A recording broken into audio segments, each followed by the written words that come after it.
Bonjour Fanny Agostini. Bonjour Mathieu. C'est le moment de reprendre contact avec la nature. Tous les matins, 6h20 passées, nous retrouvons Fanny en direct de sa ferme pédagogique à Boissé en Haute-Loire. Fanny, vous allez bien déjà ? Ça va très bien. Ça va très bien. Lorsque vous avez décidé de vous mettre au vert, c'était aussi pour des raisons de santé. Et il semblerait que cela soit lié, c'est ce que prouve une étude récente, finalement sur le lien entre végétalisation et espérance de vie. Oui, tout à fait. Voilà pourquoi aussi je vais bien. Vivre dans un cadre plus végétal serait un gage de santé, particulièrement en milieu urbain. Les avantages physiologiques et psychologiques de la nature en ville sont bien connus, encore faut-il le prouver. Et une étude de grande envergure, financée par l'OMS, l'a démontré en utilisant l'imagerie satellitaire. Les scientifiques ont utilisé les images satellites pour suivre pendant plusieurs années l'évolution de la couverture végétale dans des grandes villes, dans le monde entier.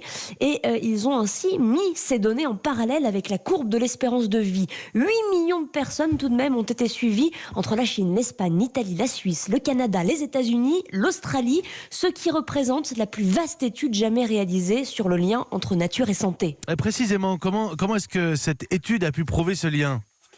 Alors Mathieu, en utilisant une note allant de -1 à 1 à chaque pixel du territoire passé au crible par les satellites, sachez que -1 veut dire que vous êtes complètement cerné par le béton, alors qu'à l'inverse, le score de 1 indique qu'il y a un parc à côté de chez vous et même un point d'eau.